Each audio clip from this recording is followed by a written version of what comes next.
Shalom saudara semuanya. Shalom, puji Tuhan, haleluya.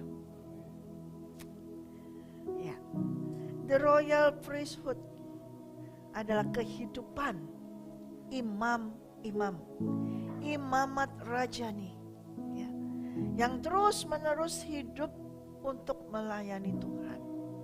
Ya, kehidupan yang seperti apa yang Tuhan kehendaki.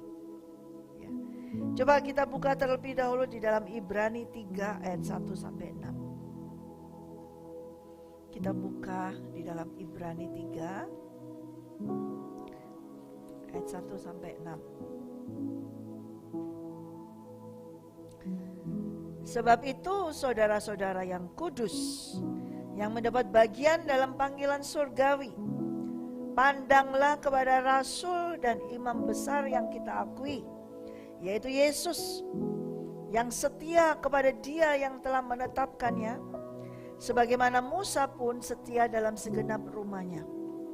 Sebab ia dipandang layak mendapat kemuliaan lebih besar daripada Musa. Sama seperti ahli bangunan lebih dihormati daripada rumah yang dibangunnya. Dan setiap rumah yang dibangun oleh seorang ahli bangunan, tetapi ahli bangunan segala sesuatu ialah Allah. Dan Musa memang setia dalam segenap rumah Allah, sebagai pelayan untuk memberi kesaksian tentang apa yang akan diberitakan kemudian. Tapi Kristus setia sebagai anak yang mengepalai rumahnya, dan rumahnya ialah kita, jika kita sampai kepada akhirnya teguh berpegang pada kepercayaan dan pengharapan yang kita megahkan. Amin. Sebab itu hai saudara-saudara yang kudus. Nah, saudara-saudara ini semua kudus. Amin. Yang mendapat bagian dalam panggilan surgawi. Setiap dari kita mendapat panggilan surgawi. Untuk apa? Untuk melayani, melakukan pekerjaan Tuhan. Panggilan surgawi. Untuk apa? Setiap daripada kita mendapat panggilan surgawi, supaya kita memandang kepada siapa? Yaitu rasul dan imam besar kita, yaitu Yesus Kristus. Yesus Kristus adalah setia kepada Bapa yang sudah menetapkannya. Yesus sebagai imam besar yang agung, Dia sudah ditetapkan oleh Allah Bapa untuk menjadi imam besar di dalam rumahnya Dia, menjadi imam, ya, yang melayani rumahnya. Pelayanan yang Yesus lakukan adalah ketika Yesus harus menyerahkan dirinya, menyerahkan nyawanya untuk menjadi tebusan bagi semua orang yang percaya kepadanya. Yesus Kristus yang kita akui sebagai imam besar, yang setia kepada Dia yang telah menetapkannya, sebagaimana Musa juga setia dalam segenap rumahnya. Pada zaman Musa dipanggil Tuhan, Musa ditetapkan untuk melayani di rumahnya Tuhan. Pada saat itu belum ada rumah secara bangunan, tapi Musa diberikan perintah untuk membangun tabernakel. Dan itu adalah rumahnya Tuhan, rumahnya Allah, di mana Allah hadir, dan di situ Musa harus melayaninya, harus setia melayaninya. Dan Musa memang setia melayani di dalam rumah. Pada saat itu rumah tabernakel, tempat tinggal Tuhan, yang Tuhan sudah beritahukan kepada Musa bagaimana caranya, bagaimana cara membangunnya. Ketika Musa dipanggil Tuhan di atas gunung Sinai, Musa diberitahukan semuanya dan Musa membangunnya. Sekalipun Musa yang membangun tenda tabernakel itu, tetapi tenda itu lebih, yaitu hadirat Tuhan hadir di situ. Musa selalu setia kepada setiap yang Tuhan perintahkan. Di dalam segenap rumah Tuhan, yaitu ketika Dia membangun tabernakel itu, Musa sebagai pelayan Tuhan setia. Tetapi Kristus sebagai anak yang mengepalai rumah Tuhan, rumah Allah Bapanya. Siapa rumahnya? Yaitu saudara dan saya. Ini adalah rumah daripada Allah Bapa.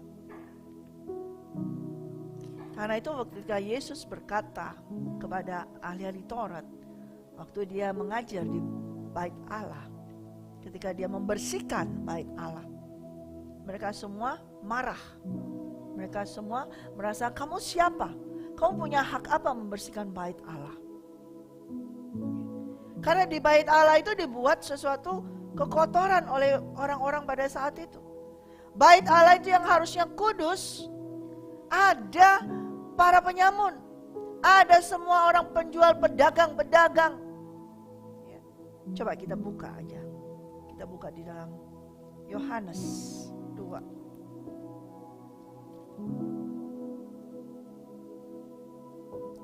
Yohanes 2 ayat 13.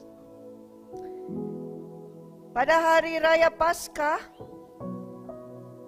orang Yahudi, ketika hari raya Paskah orang Yahudi sudah dekat, Yesus berangkat ke Yerusalem. Dalam bait suci didapatinya pedagang-pedagang lembu, kambing, domba, dan merpati, dan penukar-penukar uang duduk di situ. Ia membuat cambuk dari tali lalu mengusir mereka semua dari bait suci dengan semua kambing, domba, lembu mereka. Uang penukar-penukar dihamburkannya ke tanah, dan meja-meja mereka dibalikannya. Kepada pedagang-pedagang merpati ia berkata, ambil semuanya ini dari sini. Jangan kamu membuat rumah Bapakku menjadi tempat berjualan. Maka teringatlah muridnya bahwa ada tertulis, cinta untuk rumahmu menghanguskan aku. Orang-orang Yahudi menantang Yesus, katanya, tanda apakah dapat engkau tunjukkan kepada kami bahwa engkau berhak bertindak demikian? Jawab Yesus kepadanya, rombak bait Allah ini, dan dalam 3 hari aku akan mendirikannya kembali. Lalu kata orang Yahudi kepadanya, 46 tahun orang mendirikan bait Allah ini, dan engkau dapat membangunnya dalam 3 hari? Tetapi yang dimaksudkannya adalah bait Allah ialah tubuhnya sendiri. Kemudian sesudah ia bangkit dari antara orang mati, barulah teringat oleh murid-muridnya bahwa hal itu telah dikatakannya, dan mereka pun percayalah akan kitab suci dan akan perkataan yang telah diucapkan Yesus. Saudara, ketika Yesus membersihkan bait suci, bait Allah, tidak diterima oleh semua orang. Mereka bertanya, kamu punya hak apa kamu membersihkan bait Allah ini? Karena bait Allah yang kudus itu harusnya tidak ada penjual-penjual, tidak ada pedagang-pedagang lembu, tidak ada penukar uang. Tapi itu ada semua. Pedagang semua itu ada di situ, ada di bait Allah. Kotor pedagang merpati, ada burung-burung merpati. Mereka buat di situ untuk supaya mereka bisa, ketika orang mau mempersembahkan korban, mereka bisa beli dagangan mereka di situ. Jadi rumah Allah yang kudus dibuat dagangan, dibuat kotor. Dan Yesus melihat bait Allah diperlakukan seperti itu, dia membersihkan semuanya. Di sini banyak orang berkata Yesus marah. Tidak, Yesus tidak marah. Tapi Yesus membersihkan bait Allahnya, yaitu rumahnya Bapa. Dan dia berkata, rombak bait Allah ini dalam 3 hari aku akan mendirikannya kembali. Mereka berkata, bagaimana mungkin? Ini bait Allah dibangun 46 tahun, kamu bilang 3 hari. Tapi yang dimaksud adalah tubuhnya dia juga adalah bait Allah itu.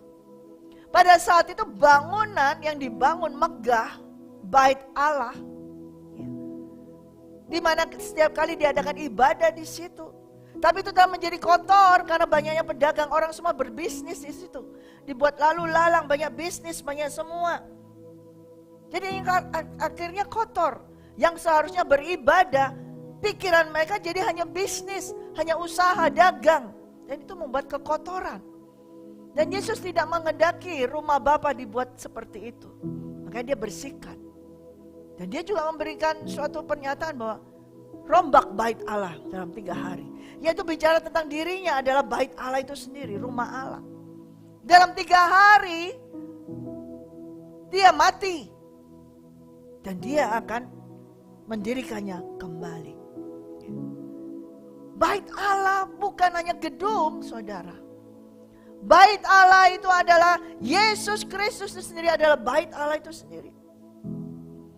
Ketika zaman Musa saat itu, bait Allah bukan gedung, belum gedung, hanya tenda. Tapi Musa begitu setia melayani Tuhan di tenda yang terus bisa dibongkar, bisa jalan terus ketika Tuhan untuk bongkar, dia bongkar, kemudian dipasang lagi, dia melayani lagi, membakar korban bakaran semuanya. Itu adalah bait Allah tabernakel. Kemudian bertumbuh, berkembang dan itu dibangunlah menjadi sebuah gedung. Tapi yang sesungguhnya Yesus katakan bait Allah itu adalah tubuhnya dia. Dia sendiri adalah bait Allah itu. Yaitu setiap dari kita juga adalah bait Allah. Makanya ketika Rasul Paulus berkata di dalam 1 Korintus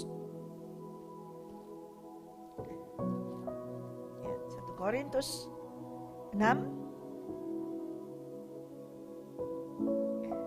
ayat 19. Tidak tahukah kamu bahwa tubuhmu adalah bait Roh Kudus yang diam di dalam kamu, Roh Kudus yang kamu peroleh dari Allah, dan bahwa kamu bukan milik kamu sendiri, sebab kamu telah dibeli dan harganya telah lunas dibayar. Karena itu muliakan Allah dengan tubuhmu. Pertama Yesus katakan bait Allah itu adalah dia sendiri, tubuhnya dia. Dan dia katakan rombak dalam 3 hari dia akan dirikan lagi. Ketika dia harus mati di kayu salib 3 hari, hari yang ketiga dia bangkit. Dan dia adalah bait Allah itu. Lalu setiap dari orang yang sudah dibeli dengan darahnya adalah bait Allah itu juga. Setiap orang yang dia beli dengan darahnya yang mahal, yang dia sudah tumpahkan, curahkan, orang tersebut adalah bait Allah itu sendiri. Rasul Paulus menegaskan bahwa kita ini semua ini dibeli. Orang yang percaya kepada Yesus Kristus, kita dibeli dengan darah Yesus. Dan ketika dibeli dengan darah Yesus, kita dijadikan apa? Bait Allah, bait Roh Kudus. Bukan kita dibeli supaya kita bisa hanya jalan-jalan begitu saja. Hanya bebas kemana-mana. Bisa melayani sesuka-sukanya. Kalau ada waktu boleh melayani, kalau tidak ada waktu tidak melayani. Kalau bisa melayani, kalau tidak bisa tidak melayani. Atau jalan-jalan semuanya, kalau tidak tepat waktunya saya tidak bisa. Tapi kita semua adalah sudah dibeli dengan darah yang mahal. Untuk apa? Menjadi baitnya. Menjadi bait Roh Kudus. Tidak tahukah kamu bahwa kamu adalah bait Roh Kudus? Dan Roh Kudus, Roh Allah itu tinggal di dalammu. Roh Kudus yang sudah kamu peroleh itu berasal dari Allah. Dan dengan demikian kamu bukan milik kamu sendiri. Sudah dibeli, sudah lunas dibayar. Karena itu muliakanlah dengan tubuhmu. Kasih tahu teman-temannya, kamu sudah dibeli loh. Kamu sudah dibeli lunas dengan darahnya. Untuk jadi bait Allahnya yang kudus. Supaya engkau memuliakan dengan tubuhmu. Ketika Tuhan Yesus melayani, dia setia sebagai anak. Dia harus mati, dia setia, dia melayani rumahnya, yaitu saudara dan saya. Kita dilayani, dengan darahnya itu kita dilayani supaya menjadi kudus, tak bercacat, tak bercela. Supaya kita juga bisa melayani rumahnya, supaya kita bisa melayani. Kalau kita hanya bisa jalan-jalan saja, kita tidak melayani, tidak bisa. Supaya kita menjadi imam-imam yang melayani. Kita buka dalam 1 Petrus. Ya, 1 Petrus 2.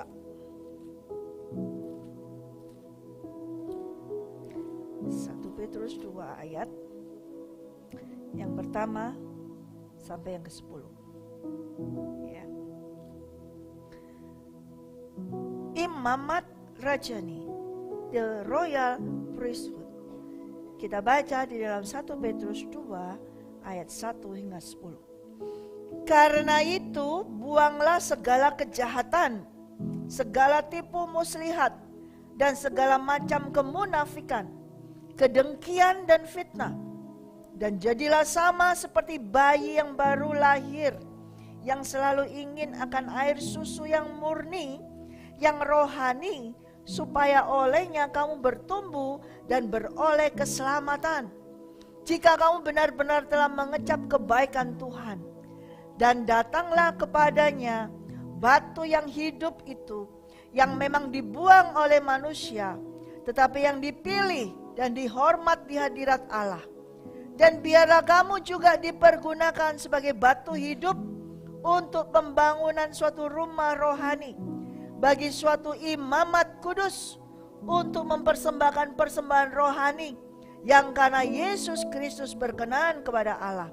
Sebab ada tertulis di dalam kitab suci, sesungguhnya aku meletakkan di Sion sebuah batu yang terpilih, sebuah batu penjuru yang mahal, dan siapa yang percaya kepadanya tidak akan dipermalukan. Karena itu bagi kamu yang percaya, ia mahal. Tapi bagi mereka yang tidak percaya, batu yang telah dibuang oleh tukang-tukang bangunan telah menjadi batu penjuru, juga telah menjadi batu sentuhan dan batu sandungan. Mereka tersandung padanya karena mereka tidak taat kepada firman Allah. Dan untuk itu mereka juga telah disediakan. Tetapi kamulah bangsa yang terpilih, imamat yang rajani, bangsa yang kudus, umat kepunyaan Allah sendiri, supaya kamu memberitakan perbuatan-perbuatan yang besar dari Dia, yang telah memanggil kamu keluar dari kegelapan kepada terangnya yang ajaib. Kamu yang dahulu bukan umat Allah, tetapi yang sekarang telah menjadi umatnya, yang dahulu tidak dikasihani, tetapi yang sekarang telah beroleh belas kasihan. Saudara, ketika Tuhan melayani bait Allahnya, yaitu kita, rumahnya, yaitu kita semua, kita ditentukan untuk menjadi apa? Kerajaan imam, imamat rajani, bangsa yang kudus. Saudara, imam itu pekerjaannya adalah melayani Tuhan, melayani rumah Allah. Dan ketika melayani rumah Allah, keadaannya harus kudus. Persyaratan dari seorang imam harus kudus. Bagaimana bisa kita manusia melayani Tuhan? Karena kita terhisap dengan dosa, kita tidak ada kekudusan. Tapi kita sudah menerima apa? Darah Yesus yang kudus. Tadi kita baca bahwa kita ini sudah dibeli dengan harga yang mahal, dengan oleh darahnya. Sehingga kita menjadi milik siapa? Miliki oleh Yesus Kristus, dimiliki oleh Tuhan Allah Bapa. Menjadi bangsanya Dia, menjadi milik kesayangannya Dia, menjadi kerajaan imamat, imam-imam yang rajani, bangsa yang kudus, kepunyaan Allah sendiri. Untuk apa? Memberitakan perbuatan-perbuatannya yang besar, yang luar biasa. Tetapi kita harus apa? Tadi di ayat yang pertama, buang segala sesuatu kejahatan. Buang. Ada kejahatan masih, buang. Ada tipu muslihat masih, buang. Segala macam kemunafikan, kedengkian, fitnah, itu tidak bisa ada di dalam imamat rajani. Kerajaan imam tidak bisa. Seorang imam yang melayani Tuhan, kalau ada kejahatan, kalau ada tipu muslihat, segala macam kemunafikan, kedengkian, pasti mati. Karena Allah yang dilayani adalah kudus. Kalau seorang imam melayani tanpa kekudusan, pasti mati. Oleh karena itu harus dibuang. Makanya Yesus membersihkan tadi di bait Allah. Tidak ada pedagang-pedagang. Karena pedagang itu suka licik, suka mau untung sendiri. Ya, orang pedagang itu suka mau untung yang besar. Kalau bisa sedapat-dapatnya dengan modal yang kecil, dapat untung yang besar, itu pedagang. Selalu memiliki apa? Pikiran apa? Tipu muslihat, kelicikan. Penukar uang, sukanya menukar. Yang bagus ditukar dengan yang jelek tukar yang bagus.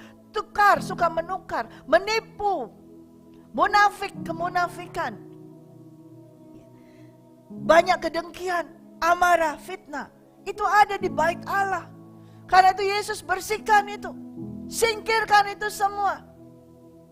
Dia katakan jangan jadikan rumah Bapakku menjadi sarang penyamun. Kalau rumahnya jadi sarang penyamun, bagaimana engkau bisa melayani rumah Allah?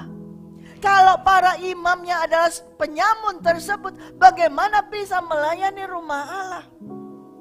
Tidak akan bisa. Karena itu kita dulu jahat. Kita dulu dari kegelapan.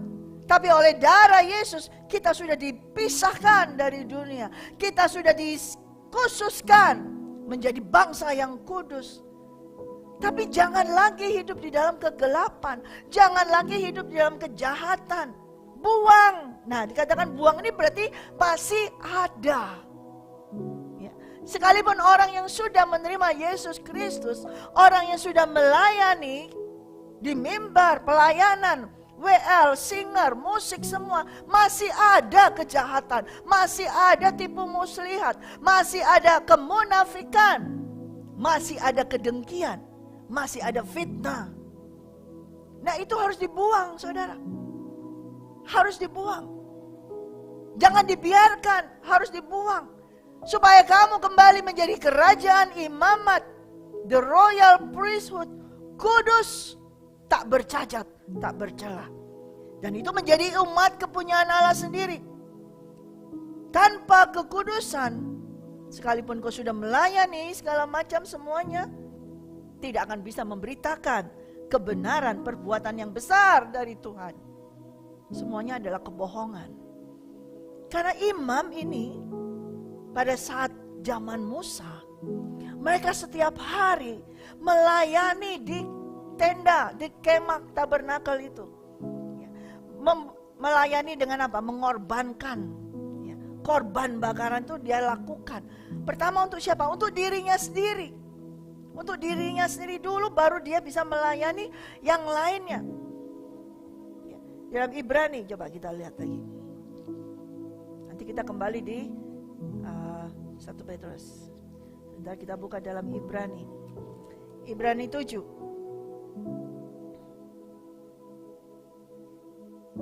Ayat 26. Ibrani 7 ayat 26.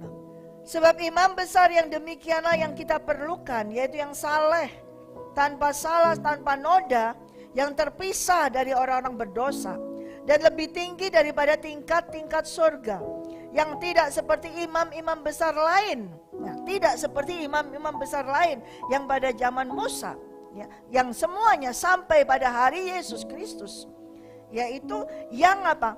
Yang setiap hari harus mempersembahkan korban untuk dosanya sendiri. Dia harus mengurusi dirinya sendiri terlebih dahulu. Sesudah itu barulah untuk dosa umatnya.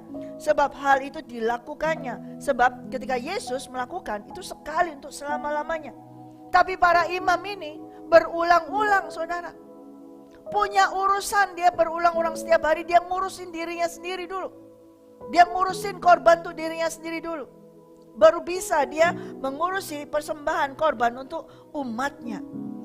Tetapi Yesus tidak, saudara. Makanya setiap imam, setiap hamba Tuhan sibuk ngurusi dirinya sendiri terlebih dahulu. Urusan pribadinya sendiri dulu yang dia urus. Urusan keluarganya dulu yang dia urus. Itu yang dia lakukan. Setiap hari dia harus itu, urus itu.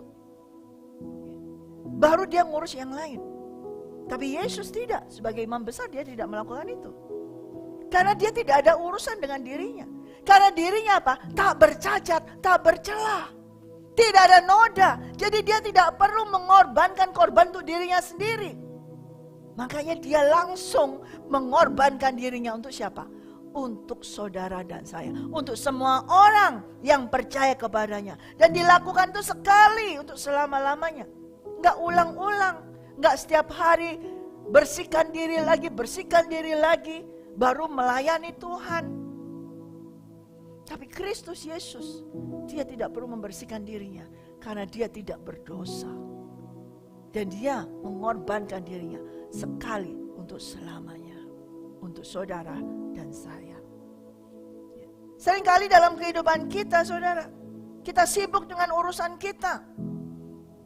Para imam, hamba Tuhan semuanya sibuk dengan urusannya masing-masing. Masih sibuk dengan beresin dosanya masing-masing. Karena masih tinggal di dalam tubuh ini. Ya.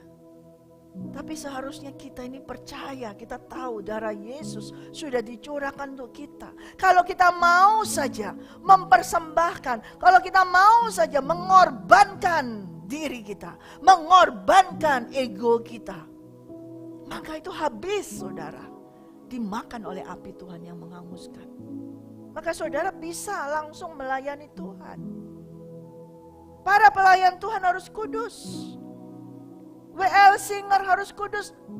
Kudus bukan hanya fisiknya, bukan pakaiannya, tapi hatinya itu harus kudus. Tidak boleh ada cacat celah, tidak boleh ada kejahatan. Buanglah segala kejahatan, tipu muslihat, dan segala kemunafikan, kedengkian dan fitnah. Gak ada kelicikan lagi, gak boleh ada mulai triki-triki, mau mulai ini, gak ada.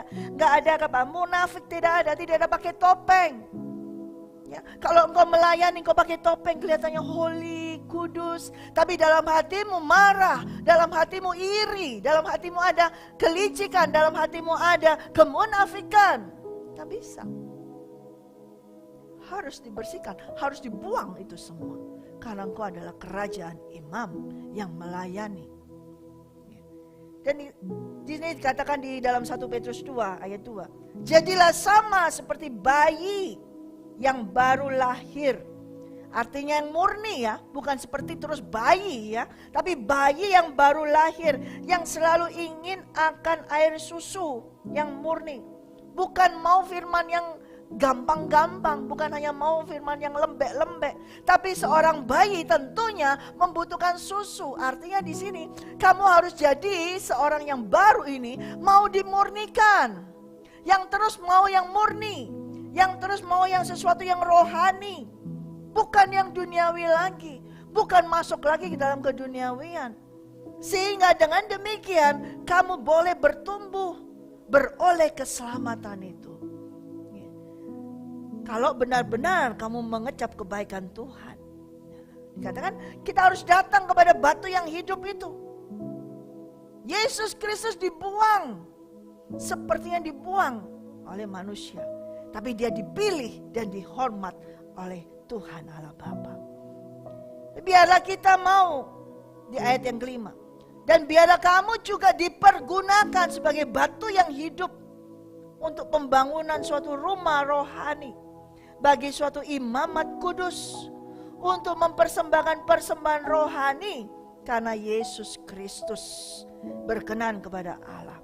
Kita juga harus mau dipergunakan sebagai batu untuk membangun rumah rohani daripada Tuhan. Rumahnya Tuhan siapa? Yaitu orang lain. Apakah itu saudara kita? Apakah itu anak kita? Apakah itu suami, istri, apakah itu teman kita? Kita harus mau jadi batu, bukan batu yang menjadi batu sandungan, tapi menjadi batu yang dipilih, batu yang diletakkan untuk menjadi batu penjuru, ya, yang mana bisa dibangun suatu rumah, rumahnya Tuhan.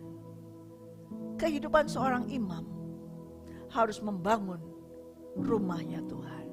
Bukan menghancurkan orang lain. Bukan menghancurkan bait Allah. Ya saudara, jelas? Seorang imam bukan hanya membawa suatu korban bakaran kepada Tuhan saja. Tapi dia harus mau jadi batu penjuru yang akan membangunkan rumah orang lain. yang akan membangunkan rumah Tuhan, rumah rohani yang lain. Sehingga Allah Bapa itu bisa tinggal di dalam orang itu. Bukan menghancurkan. Ya, cukup. Seringkali banyak orang, seorang imam menghancurkan rumah bangunan bait Allah. Menghancurkan bait Allah kepada orang lain. Seorang imam seringkali dengan tadi ini tidak mau membuang segala kejahatan, tipu muslihat, segala macam kemunafikan, kedengkian. Dia menghancurkan rumah Allah. Sekalipun dia imam, sekalipun dia melayani, tapi dia tidak mau jadi batu penjuru. Malah dia menjadi apa? Batu sandungan. Sehingga rumah Allah yang dibangun itu hancur. Kehidupan kita sebagai seorang imam, kehidupan kita sebagai kerajaan imamat, saudara harus kudus dan saudara harus membangun orang lain. Selalu harus membangun, bukan menghancurkan. Di dalam setiap hari kehidupan harus terbangun bait Allah. Siapa? Teman kita, saudara kita, semua orang. Jemaat, umat, itu harus dibangun rumah Allah. Supaya apa? Ketika terbangun rumah Allah, orang itu pun bisa menjadi imam. Bisa terjadi dia juga bisa apa? Melayani rumah Allah. Yaitu sudah terbangun di dalam dirinya rumah Allah. Ya. Maka seringkali saudara, banyak orang yang tersandung. Kepahitan. Karena dengan sesama teman, serekan pelayanan. Kepahitan dengan sesama teman pelayanan. Kepahitan dengan hamba Tuhan, dengan pendeta. Karena pendeta dan teman sepelayanan ini, mereka tidak mau memberi dirinya menjadi batu penjuru. Tapi mereka menjadi apa? Batu sandungan. Tidak mau membuang kepahitan. Tidak mau membuang kejahatan. Berapa banyak saudara, berapa kali saudara melihat hal ini terjadi di rumah Tuhan. Terjadi perselingkuhan, terjadi perselisihan, terjadi pertentangan. Ya. Sesama hamba Tuhan. Kenapa? Karena tidak mau menjadikan dirinya sebagai batu penjuru. Tidak mau membuang segala tipu muslihat, segala kejahatan kemunafikan. Ya. Nah, kalau kita tidak mau melakukan itu, kita batu itu juga akan menjadi terbuang. Tetapi tidak, saudara. Saudara dan saya tidak. Saudara dan saya siapa? Kamulah bangsa yang terpilih. Imamat yang rajani, bangsa yang kudus. Umat kepunyaan Allah sendiri. Supaya kamu memberitakan perbuatan-perbuatan yang besar dari Dia. Yang telah memanggil kamu keluar dari kegelapan kepada terangnya yang ajaib. Saudara sudah dipanggil dari kegelapan masuk ke dalam terang. Masa sih saudara mau masuk lagi dalam kegelapan? Tidak tentunya. Ya, tidak tentunya. Ya. Tetapi biarlah kita terus melayani rumah Allah ini. Terus kita menjadi imam, imamat yang rajani. Sebab kalau kita tidak terus mau terus setiap hari mengorbankan diri kita. Bukan sibuk dengan persoalan kita, tapi kita mau korbankan untuk Tuhan. Kita mengorbankan, kita memberi diri kita menjadi batu penjuru supaya rumah Allah itu terbangun. Setiap hari, saudara, itu tugas imamat. Dan itulah ibadah. Dan itulah gunanya saudara beribadah. Dan itulah gunanya saudara melayani di gereja kah, di mana. Setiap ada ibadah, tujuannya adalah membangun rumah Allah. Supaya ada ibadah. Supaya di dalam orang tersebut Tuhan Allah itu hadir, ada ibadah. Dengan demikian perbuatan yang besar itu diberitakan lagi, diberitakan lagi. Ada banyak orangnya karena belum mempunyai suami. Dengan mereka itu bolehlah ia menajiskan diri. Sebagai suami janganlah ia menajiskan diri dengan di antara orang-orang sebangsanya. Dengan demikian melanggar kekudusannya. Ayat 5. Janganlah mereka menggundul sebagian kepalanya, dan janganlah mereka mencukur tepi janggutnya, dan janganlah mereka menggoresi kulit tubuhnya. Mereka itu harus kudus bagi Allahnya, dan janganlah mereka melanggar kekudusan nama Allahnya, karena merekalah yang mempersembahkan segala korban api-apian Tuhan, santapan Allah mereka, dan karena itu mereka haruslah kudus.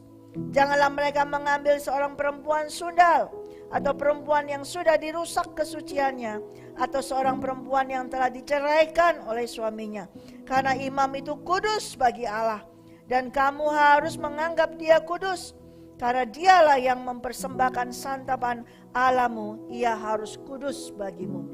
Sebab aku Tuhan yang menguduskan kamu adalah kudus. Apabila anak perempuan seorang imam membiarkan kehormatannya dilanggar dengan bersundal, maka ia melanggar kekudusan ayahnya, dan ia harus dibakar dengan api.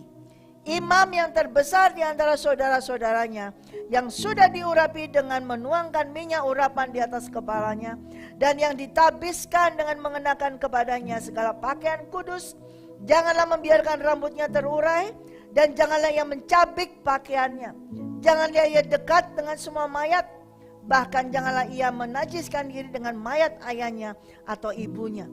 Janganlah ia keluar dari tempat kudus, supaya jangan dilanggarnya kekudusan tempat kudus Allahnya. Karena minyak urapan Allahnya yang menandakan bahwa ia telah dikhususkan ada di atas kepalanya. Akulah Tuhan. Sampai situ saudara. Tidak boleh keluar dari tempat kudus. Seorang imam sangat dituntut untuk kudus.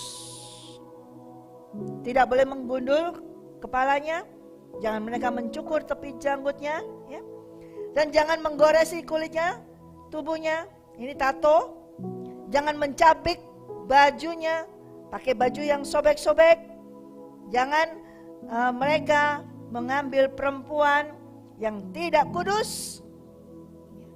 Dan juga sekalipun dia adalah imam yang terbesar di antara saudaranya, apalagi yang diurapi dengan minyak, menuangkan minyak urapan yang sudah ditabiskan, ya, justru mereka tidak boleh membiarkan rambutnya terurai dan tidak boleh mencabik pakaiannya. Kenapa tidak boleh mencabik pakaiannya? Karena pada saat itu Tuhan memberikan suatu peraturan, ya, yang boleh pakaiannya tercabik-cabik adalah orang yang kusta. Seorang kusta, mundur ya kita di dalam Imamat 13 ayat 45. Imamat 13 ayat 45. Orang yang sakit kusta harus pakaiannya yang cabik-cabik, rambutnya terurai. Lagi dia harus menutupi mukanya sambil berseru-seru najis, najis. Selama ia kena penyakit itu, ia tetap najis. Memang ia najis. Ia harus tinggal terasing di luar perkemahan. Itulah tempat kediamannya. Orang yang sakit kusta harus pakainya cabik-cabik, rambutnya terurai.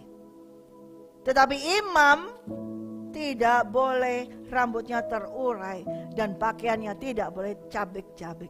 Pakaiannya tidak boleh sobek-sobek. Tapi orang kusta pakaiannya yang harus sobek-sobek dan rambutnya yang terurai. Nah, ini ada bedanya di sini. Sekarang saat ini gereja Tuhan, dia mengizinkan semuanya orang yang melayani di mimbar pakaiannya sobek-sobek. Ya. Itu jadi menunjukkan siapa dia, orang sakit kusta. Saudara ingat Tuhan Yesus waktu di kayu salib, pakaiannya disobek-sobek. Kenapa? Karena kayu salib menunjukkan orang yang terkutuk. Dan Yesus dianggap sebagai orang yang terkutuk. Pakaiannya harus disobek. Tapi tidak dengan jubahnya. Pakaian Yesus disobek. Jadi menunjukkan bahwa Yesus tanpa pakaian itu orang yang terkutuk. Tetapi kerajaan imamat rajani, ada kekudusan daripada Tuhan. Ada kemuliaan daripada Tuhan. Ketika dia melayani, itu dia melayani Allah Bapa. Ketika dia melayani, itu dia menjadi perantara antara manusia dengan Allah Bapa. Saat ini kita beroleh pengantara, yaitu Tuhan Yesus Kristus. Dia yang menjadi pengantara kita. Kita bersyukur pengantara agung kita, satu-satunya. Tetapi sekarang setelah kita juga menerima darahnya dan kita sudah kita sudah beroleh darah yang kudus sehingga kita bisa masuk ke ruang Maha Kudus, ke ruang tempat Bapa. Kita pun para imam harus menjadi perantara bagi orang lain yang belum menerima darah Yesus kepada Tuhan Yesus Kristus. Kita pun para imam yang melayani Tuhan menjadi perantara tersebut.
Nakara masyeta karala bala yala la masyeta karaya. Kinala la masyena karala la masyeta karaya. Kiara la masyeta karala la masyeta karaya. Yesus Kristus sebagai pengantara kita. Dia sudah membawa kita untuk bisa masuk ke ruangnya Maha Kudus. Kita boleh berjalan masuk ke dalam ruangnya yang Maha Kudus. Kita bersyukur karenanya. Tetapi saudara dan saya adalah kerajaan imam itu juga. Saudara dan saya adalah imamat rajani. Dan kita pun dipilih menjadi bangsa yang kudus. Umat kepunyaan Allah itu sendiri. Kekudusan ini harus must be. Tidak bisa tidak, saudara. Kekudusan kita bukan hanya secara lahiriah, tapi justru kekudusan kita adalah manusia roh kita yang terdalam, yang tidak bisa dilihat orang lain. Yang melihat adalah Tuhan. Para pelayan Tuhan, para hamba Tuhan, para imam. Pada saat itu mereka kelihatannya dengan jubahnya yang luar biasa. Panjang-panjang jubahnya. Wow, kayaknya megah. Tapi hati mereka kotor, hati mereka busuk semuanya. Tapi tidak ada yang tahu karena kemegahan daripada jubahnya itu. Tapi Tuhan tahu. Karena itu ketika Tuhan berkata kepada ahli Farisi dan ahli Taurat, para imam-imam itu, dia katakan, kamu seperti kuburan. Depannya bersih putih, tapi dalamnya kotor, busuk, bau, tulang belulang. Saudara, para imam kerajaan imamat ini yang kudus dikuduskan oleh darah Yesus. Di dalam pelayanan kita sehari-hari, setiap hari harus kudus.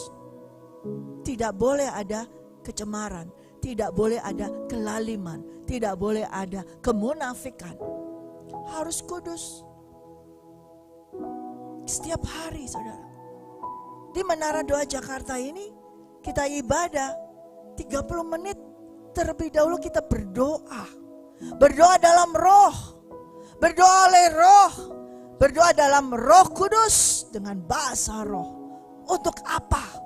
Supaya ada kesempatan bagi kita membersihkan. Kita minta dibersihkan. Kalau tadi kita ada kekotoran, kita bergaul dengan Roh Kudus. Jadi ketika saudara melayani, memimpin pujian, musik, membawa firman, dan saudara duduk berdoa, bersih, saudara bisa langsung masuk ke dalam ruang Maha Kudus bersama Tuhan Allah Bapa. Amin. Darah Yesus menguduskan, menyucikan kita. Dan sekali untuk selama-lamanya. Untuk saudara semua menjadi apa? Kerajaan imam-imam. Tujuannya menjadi kerajaan imam-imam adalah apa? Melayani rumahnya. Huruf besar. Melayani rumahnya. Siapa rumahnya? Yaitu saudara sendiri. Tidak tahukah kamu bahwa tubuhmu adalah bait Allah itu sendiri? Ini harus dilayani. Harus diperhatikan. Amin. Di sini ada roh Allah. Harus bersih. Makanya Yesus tadi membersihkan bait Allah. Tidak boleh ada para pedagang. Pedagang tuh suka licik. Suka pikirannya untung terus begitu. Bersih, ini gak boleh ada keuntungan pribadi. Kita sebagai hamba Tuhan tidak boleh ada keuntungan pribadi, mencari kepentingan sendiri. Tidak boleh. Oh, aku mau melayani ada tujuan. Aku mau ini ada tujuan. Aku mau melayani di sini ada tujuan. Ini harus bersih. Melayani Tuhan harus bersih. Tidak boleh ada tujuan pribadi, keuntungan pribadi. Harus bersih. Karena engkau sudah dipisahkan dari yang gelap masuk ke dalam terang. Lalu siapa lagi bait Allah itu? Teman-temanmu, saudaramu, teman sepelayanan, ayah ibumu, anakmu, suamimu, istrimu. Itu rumahnya, huruf besar rumahnya. Nah, itu harus dilayani. Apakah kamu melayani mereka begitu saja? Untuk makannya dilayani, minumnya dilayani semuanya, pakaiannya. Bukan itu pelayanannya. Tetapi ketika kamu adalah melayani bait Allah di sini, maka kamu juga menghormati bait Allah itu juga. Menghormati teman-temanmu, menghormati saudaramu, menghormati rekan-rekanmu semuanya. Karena di dalam mereka ada roh Allah. Amin. Jadi kita menjadi imamat rajani, bukan hidup sendiri, saudara. Yang penting aku benar, yang penting aku sudah disucikan, yang penting aku sudah dikuduskan. Tidak, namanya kerajaan imam-imam, imamat rajani. Jadi kehidupan kerajaan imam-imam, berfellowship, bersekutu, bukan sendiri. Makanya Tuhan menentukan dari awal, sejak zaman Musa, Harun dan keturunannya menjadi imamnya, menjadi imamnya. Keturunannya terus menerus ke bawah, terus menerus. Tidak cuma Harun saja, tapi terus menerus. Saudara pun demikian. Kita dikatakan kamulah imamat rajani. Berarti keturunanmu, kehidupanmu, sekeluargamu adalah imam. Kalau engkau melayani Tuhan sebagai imam, anakmu juga imam, istrimu juga imam, dan cucumu juga imam, cicitmu juga imam. Itu terus menerus sampai keturunan terus harus menjadi hamba Tuhan, pelayan Tuhan. Bukan kau sendiri saja yang melayani Tuhan. Harun bukan Harun sendiri, tapi seluruh keturunannya terus menerus sampai hari ini. Itu bangsa Israel. Tapi karena darah Yesus Kristus, saudara dan saya menjadi kerajaan imam-imam. Katakan amin. Berarti dengan demikian keturunanmu semuanya juga kerajaan imam-imam. Jadi harus engkau turunkan. Bukan kau saja yang melayani. Banyak sekarang hamba Tuhan biarkan pendetanya aja, hamba Tuhan yang melayani. Anak istrinya tidak mau jadi pendeta. Anak istrinya tidak mau ikut melayani. Engkau sendiri yang melayani, anak-anakmu tidak bisa. Engkau keturunan daripada kerajaan imam-imam. The royal priesthood. Berarti lingkungan imam-imam. Dan lingkungannya bukan lingkungan biasa. Lingkungannya adalah kerajaan. Bukan hanya sekedar brotherhood, lingkungan biasa, lingkungan sekitar. Tapi apa? Priesthood, royal, kerajaan, kudus. Ini perlu diingat. Siapa saudara sekarang? Setelah kita merayakan Paskah, jangan dilupakan saudara. Paskah itu tetap terus nyangkut di dalam kehidupan kita. Jangan pernah lupa lagi. Engkau sudah dibebaskan untuk menjadi apa? Imam-imam, kerajaan imamat. yang rajani. Bukan imam-imam yang cetek-cetek, imam-imam biasa. Rajani berarti apa? Agung raja. Ada apa? Ada kuasa. Raja ada apa? Ada otoritas. Raja ada apa? Ada aturannya, ada etikanya, ada sistemnya kerajaan. Nggak hanya kelompok imam-imam, tapi engkau adalah kerajaan imamat.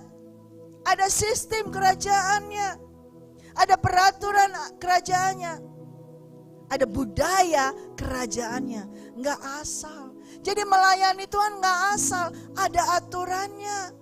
Melayani Tuhan bukan hanya sekedar aku bisa nyanyi langsung jadi WL, aku bisa main musik langsung jadi pemusik, aku bisa berdoa langsung jadi pendoa, oh aku bisa ngomong langsung jadi pengkhotbah. Tidak, ada aturannya kerajaan itu, ada budayanya, ada sistemnya, yaitu apa? Kekudusan.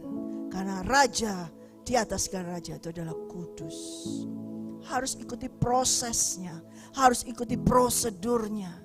Dengan tadi, buang dulu segala kejahatan, buang dulu iri hatimu, buang dulu kelalimanmu, buang dulu motivasimu yang jahat, buang dulu sifat-sifat kelicikanmu, buang itu semua kemunafikanmu. Itu sistemnya. Masuk dalam proses, harus mau diproses supaya engkau bertumbuh. Imam itu sekalipun kecil ketika punya anak, punya cucu, tetap jadi imam. Mereka sudah dilatih dengan pakaian imam juga. Sudah ingat Samuel yang kecil? Yang dia berikan, Samuel memang bukan keturunan imam, tapi karena ibunya ini berdoa memohon kepada Tuhan, dan dia berjanji kalau dia punya anak dia serahkan kepada Tuhan. Dengan demikian Tuhan menilai, melihat ibu ini yang sudah mau mengorbankan anaknya, memberikan kepada Tuhan. Ibu ini keturunan imam. Karena imam itu sifatnya adalah sacrifice, pengorbanan. Amin. Seorang imam harus mau mengorbankan. Jadi sekalipun Samuel bukan dari keturunan imam, dia diberikan oleh ibunya. Dan Tuhan menilai, melihat hati seorang ibu yang mau merelakan, mengorbankan anaknya untuk menjadi milik Tuhan. Anaknya itu melayani rumah Tuhan. Ini berarti imam, keluarga imam. Dimasukkan di dalam keluarga imam. Sekalipun dia bukan keturunan imam. Dari kecil sudah dibuatkan baju efod. Dari kecil sudah dipakaikan pakaian imam. Sekalipun dia belum mengenal Tuhan. Ini lihat pendidikan daripada keluarga imam. Pendidikan daripada imam itu. Dari kecil anakmu, kalau engkau adalah imam, kalau engkau adalah keturunan imamat, kerajaan imam-imam, anakmu juga adalah imam. Didik mereka dengan aturan imamat. Didik mereka dengan aturan kerajaan surga. Tidak dibiarkan liar. Biarin aja anak muda, biarin aja. Nanti kalau kita tegur keras-keras, nanti marah, nanti mogok, gak mau ini. Biarin aja, nanti pada waktunya kita doa saja. Kita doakan, nanti kan dia Tuhan akan berbicara kepadanya. Tidak bisa demikian. Kalau engkau adalah kerajaan imam-imam dan engkau adalah imam, tidak bisa memperlakukan keluargamu dan anakmu dengan demikian. Engkau harus mendidik anakmu menjadi imam-imam, yaitu melayani rumah Allah. Itu harus. Jangan cuma berdoa saja. Nanti Tuhan akan bicara kepada dia. Tidak bisa. Kamu yang dekat dengan dia sebagai orang tua, kamu yang bicara kepada anakmu. Itu penting, saudara. Nanti akan saya lanjutkan hari Minggu. Seperti yang kemarin saya singgung di yang Imam Eli takut sama anaknya, tidak berani menegur anaknya. Dia lebih takut kepadanya daripada kepada Tuhan. Dan Tuhan katakan dia tidak berani menegur. Imam Eli tidak berani menegur anaknya. Akhirnya apa? Mati anaknya yang kedua ini mati. Dan dari keturunan imam ini tidak ada lagi yang jadi imam. Dimatikan, diputuskan oleh Tuhan. Karena dia tidak mau mengajar anaknya. Saudara sebagai keturunan imam, saudara sebagai kerajaan imam-imam, engkau harus mendidik anakmu menjadi imamat. Yaitu orang yang mau melayani Tuhan. Ada hormat takut akan Tuhan. Itu harus dididik dari kecil, dari sedini mungkin. Tadi Petrus berkata, kamu harus buang itu. Dan kamu harus menjadi seperti bayi yang baru lahir. Murni, baru lahir itu murni. Keinginannya cuma susu yang murni. Artinya suka sesuatu yang murni. Tapi bukan kalau susu terus tidak bisa juga. Setelah bertumbuh dewasa pasti harus dengan makanan yang keras. Tapi artinya di situ yang dikatakan oleh Petrus adalah suka yang rohani. Harus suka yang rohani. Anak-anak hamba Tuhan sekarang gak suka yang rohani. Anak-anak pendeta sekarang gak suka yang rohani. Suka yang duniawi. Karena apa? Karena tidak dididik oleh orang tuanya. Tidak diajar, tidak dikhususkan, tidak diberitahukan yang kebenarannya. Mereka suka yang duniawi. Mengikuti gaya duniawi. Yang katanya wah keren, ikut tatoan, ikut gaya model-model tato semua. Walaupun keluarganya adalah pendeta. Gak bisa seperti itu. Dan diizinkan lagi oleh orang tuanya. Ini orang tua model apa? Bukan imam yang benar, bukan keluarga kerajaan imamat ini. Inilah keadaan dunia sekarang. Keadaan gereja Tuhan yang di dunia menjadi dunia, mendunia. Tetapi tidak seperti yang tadi kita baca di dalam 1 Petrus 2. Sekali lagi kita mau bacanya bersama-sama dengan suara keras.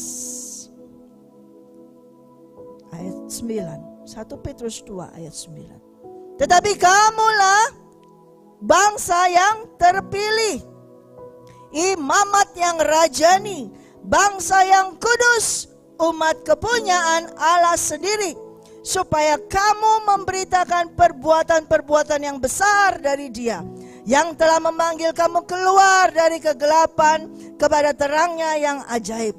Kamu yang dahulu bukan umat Allah, tetapi yang sekarang telah menjadi umatnya, yang dahulu tidak dikasihani, tetapi yang sekarang telah beroleh belas kasihan. Amin. Kalau kita tidak kudus, bagaimana kita bisa memberitakan perbuatan-perbuatan besar dari Tuhan? Kalau kita sama dengan dunia, bagaimana kita bisa memberitakan tentang kekudusan Tuhan? Kita dipisahkan, saudara. Kita dipisahkan dari dunia. Dan biarlah keadaan kita, keadaan saudara dan saya harus tetap terpisah dari dunia. Jangan menjadi serupa dengan dunia. Tapi biarlah kita tetap terus menjadi bangsa yang kudus, umat pilihan Allah. Kesayangannya Dia sendiri. Amin. Dalam hal apapun, di dalam segala hal, kekudusan itu penting. Dan itu di dalam sini. Tidak ada yang tahu. Ya, Tuhan tahu, engkau tahu. Dan apalagi engkau imam, Dia menuntut kita hidup kudus. Semuanya kudus. Amin.